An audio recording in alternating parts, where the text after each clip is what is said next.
केंद्र सरकार ने कल सीबीएसई 12वीं की परीक्षा को रद्द कर दिया है। उत्तराखंड ने भी अपनी 12वीं की होने वाली परीक्षा को निरस्त कर दिया है, रद्द कर दिया है। अब यहाँ पर एक प्रश्न छात्र छात्राओं के मन में बना हुआ है कि उन्हें कितने अंक प्राप्त होंगे और किस तरीके से उनका मूल्यांकन होगा। तो ये काफ़ी बड़ा चर्चा का विषय आजकल बना हुआ है और इसको लेकर के हम कह सकते हैं कि बहुत सारे लोगों का ये भी मानना था कि परीक्षा होनी चाहिए।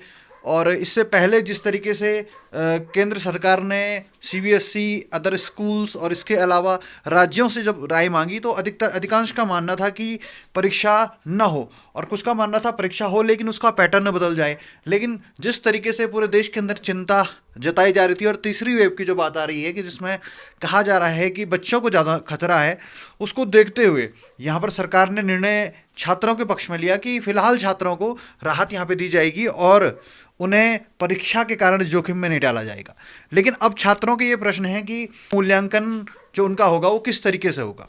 तो यहाँ पे आप समझ सकते हैं जिस तरीके से 10वीं के लिए फॉर्मूला सीबीएसई ने बनाया है उसी तरीके से 12वीं के लिए भी एक फॉर्मूला बनाया जाएगा।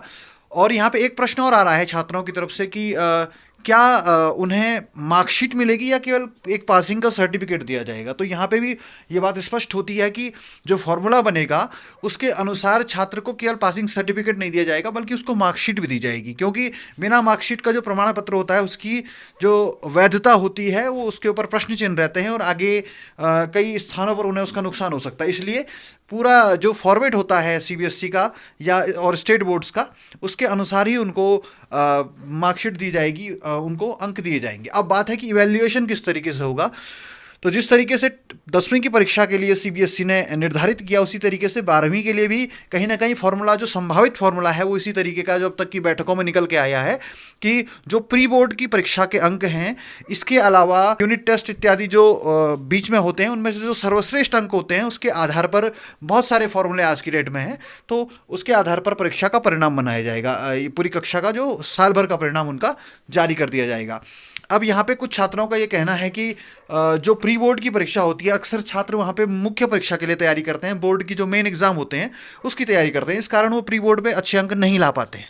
तो उस स्थिति में छात्रों को ये समझना होगा कि सीबीएसई कहीं ना कहीं जब मार्किंग करता है और जो मार्किंग स्कीम बनती है वो छात्रों को हित में देख रख के ही बनाई जाती है। तो छात्रों का उसमें ओवरऑल नुकसान तो नहीं होगा। हाँ, हो सकता है कि कुछ एक लोग यदि अपने अंकों से असंतुष्ट हैं तो उसके लिए भी पहले ही सरकार ने विकल्प दिया हुआ है और उनका कहना है कि जब इसके पश्चात जब स्थितियाँ सामान्य होंगी और जब लॉकडाउन समाप्त हो जाएगा और जब नया सत्र आगे बढ़ेगा तो पुनः एक बार परीक्षा की ऑफलाइन तरीके से परीक्षा कराने का फिर से एक विकल्प रहेगा, जहाँ पे जो छात्र परीक्षा देना चाहते हैं तो वो दोबारा से परीक्षा देकर के अपने अंकों में बदलाव कर सकते हैं, सुधार कर सकते हैं यदि उन्हें लगता है कि उन्हें कम अंक मिले हैं।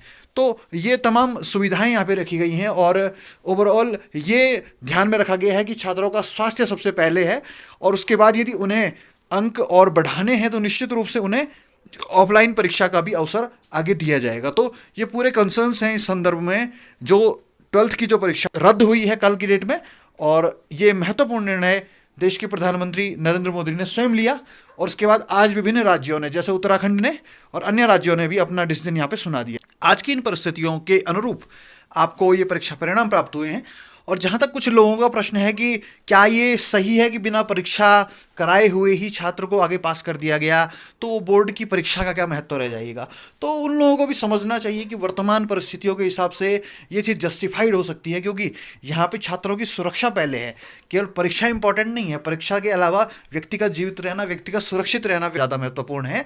और उसके पश्चात आज के बदलते हुए विश्व में हम देख ही रहे हैं कि अब कॉम्पिटिटिव जितने भी एग्जाम्स होते हैं, जो भी परीक्षाएं होती हैं, जो भी प्रवेश होते हैं, उनमें से अधिकांश में जो पद्धति अपनाई जाती है वो स्क्रीनिंग एग्ज़ाम की होती है, एंट्रेंस एग्ज़ाम की होती है।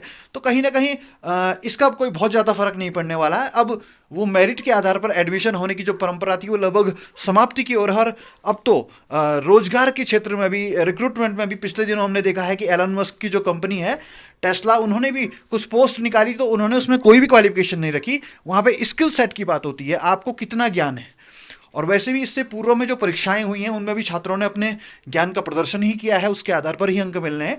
तो कहीं ना कहीं ये भी जस्टिफाई करता है कि केवल एक परीक्षा ना होने से आप ये नहीं मान सकते कि इसका मूल्यांकन सही नहीं हुआ, क्योंकि आज इवैल्यूएशन के इतने सारे टूल्स बन चुके हैं जो छात्र के वास्तविक पोटेंशियल के नज़दीक परिणाम को लाने में काफ़ी हद तक संभव है।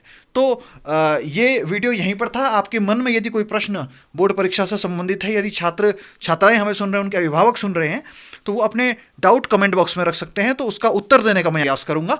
और ऐसी और कोई अपडेट इससे संबंधित आती है, किस तरीके से मूल्यांकन होगा, उस मूल्यांकन स्कीम के आने पर मैं उसका डिटेल्ड वीडियो आपके सामने प्रस्तुत करूंगा। तो चैनल से जुड़े रहें और सब्सक्राइब करने के साथ साथ इस वीडियो को लाइक करना ना भूलें। बहुत बहुत धन्यवाद।